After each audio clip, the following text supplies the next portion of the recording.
your endocrine system. Your nervous system and your endocrine system are going to control everything. Did you know that? It's really cool too, just saying. Cardiovascular, we won't get a whole lot into that. That will definitely get more important in part 2. So when you move into part 2, this system, but can you think of why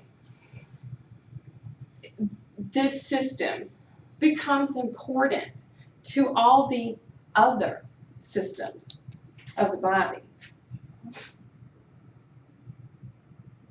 Come on, y'all. Come on. The direction? Huh? Oh. Don't get pressure. I guess like the direction, like the Okay, so direction of blood flow. All organs need blood to function. And let's add some terminology. All cells need blood flow. Because blood in the directions, in the direction of leaving the heart, bringing in nutrients. Coming back, taking out the waste. So that gets really more important in part 2. But this gives you an idea of this physiology portion, because if our structure is important, how it's working is also as important. Actually, that is even, I can't say more important, because both are equally important. But that physiology, the working of it, is so important. All right? I mean, there are tons of ways that we study it. One of the ways that we study all this stuff, okay, pathology. What's pathology? Anybody know what that means? You're examining a structure or a part of the body that may have changed and caused the disease, or you're finding the disease. Pathology means something is wrong. Okay? Pathological is a term that you'll hear. And when you hear that, that means something is wrong. Okay? It's sick in some way. We study this. I mean, good example, exercise physiology. That's a field people go into because they're studying what could be wrong with muscles and bones, tendons, ligaments, okay? The actual movement of this big part of the body. Other types of pathology that we can see is when something could be wrong internally. For example, ever known somebody that had a gallbladder attack? I mean, my grandmother, her gallbladder was extremely inflamed, so they had to remove it. Okay. A lot of times when somebody is having a gallbladder attack, they're going to hurt somewhere. A lot of times they'll hurt in their back, even though the gallbladder is here. Okay?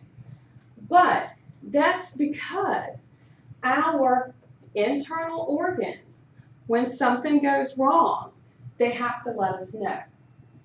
Classic signs of a heart attack: pain in the chest, up into the shoulder, down the arm. For men, not women. Okay? But pathology is one way we learn about a lot of our internal organs. Whenever I have to have something done, like for example, when I have a knee surgery, I was like, record it. My doctor's like, what? I said, you know what I teach? Why are you even asking? I said, you know, I want to see it. And so I get there the day of surgery. He's like, okay. Get there the day of surgery. And I'm like, you got everything ready to record it? What? I was like, you're not doing the surgery today if you don't record it. And so sure enough, they went in, they sat up the little DVD player, and they're recording the knee surgery. I've had to have both my hands operated on since August. This one, I chose to stay awake because I wanted to see what they were doing, you know? So if I have to have anything, I'm like, show me. I got to see this. I want to see this. I want to see this. So I love to see anything dealing with the human body. One of the things that you guys heard me mention, do you guys remember me going, cells make up tissues, tissues make up organs, organs make up organs? Okay, this is where it comes from. This is taking us back to our general bio. How many of you have taken chemistry? Did you like it? That's a lot of the times the answer I get. Is it the basis of everything? Yes. Chemistry is very much the basis of everything. For our purposes, we're going to need to understand what an atom is. We're going to need to understand bonds. And we're going to need to understand those charges, meaning the pluses and the minuses. Okay? When we talk about organisms, and that could be any organism, but since we're in human anatomy and physiology, we're going to be concerned about organization of the human body. The organization going from smallest to largest.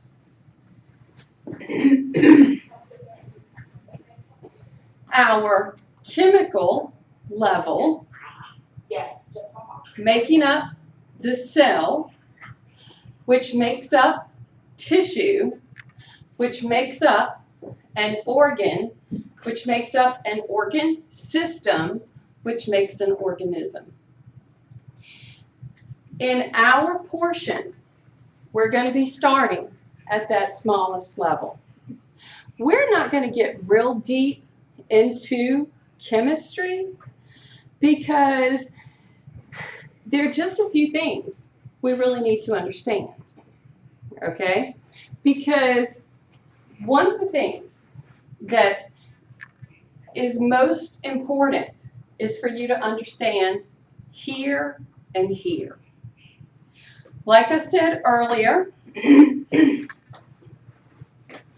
if you get to the point of understanding what is going to happen at the cellular level, what is happening at that membrane, you are going to understand anatomy and physiology.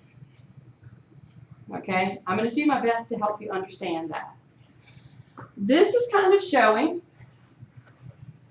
these organs that are going to make up the organ systems.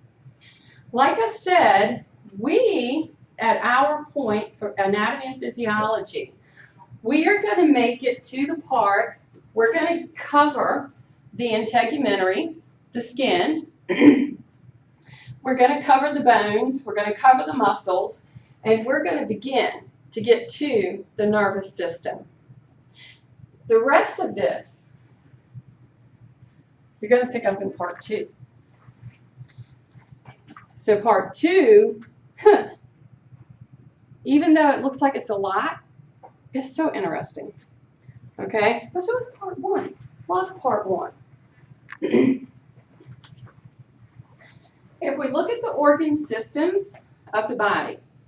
Some of them have two names that they might be referred to. Like, for example, urinary and excretory, okay? Some of it's old school, some of it's new school.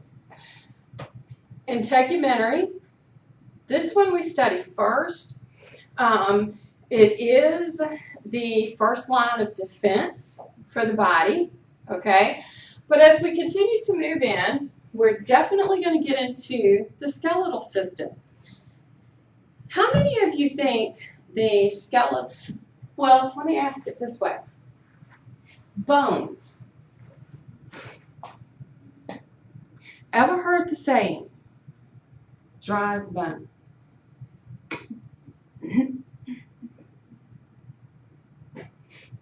We haven't had any rain. It's dry as a bone out there. Do you think bones are dry? No. Okay. They have a huge blood supply. And, let me think here for a second. Where are blood cells made?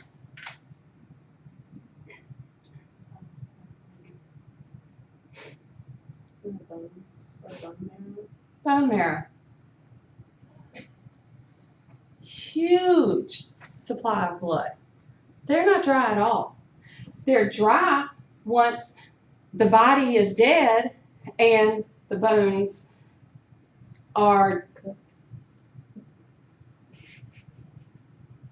okay. If we think that way, yeah.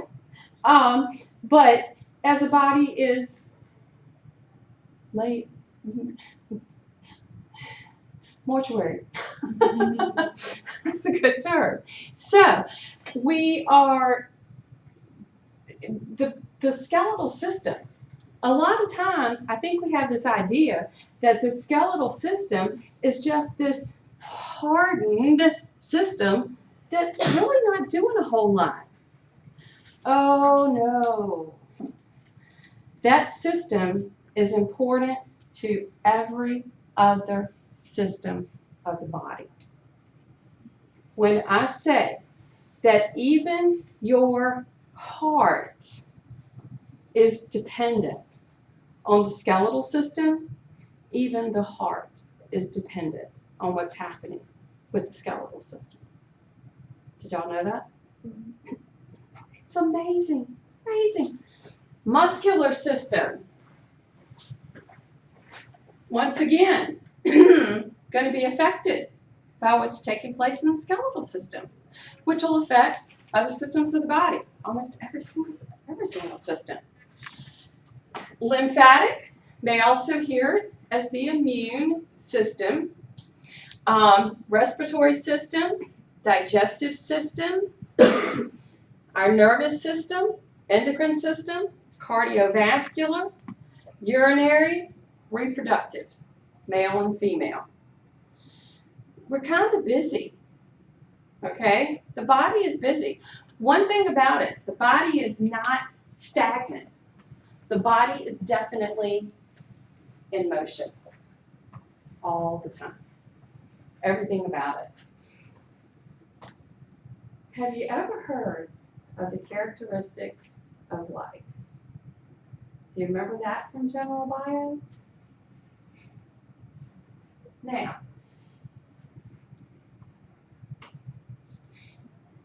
for something to be considered alive, it has to exhibit every one of these characteristics. You can have a candle flame because a candle flame can represent several of those characteristics, but it's not alive because it doesn't have all of them. Now let's stop and think about this for a second.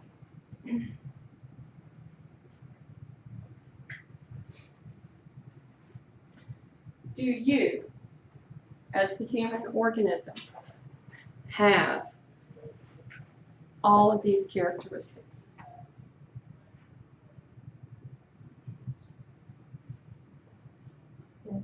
Yes.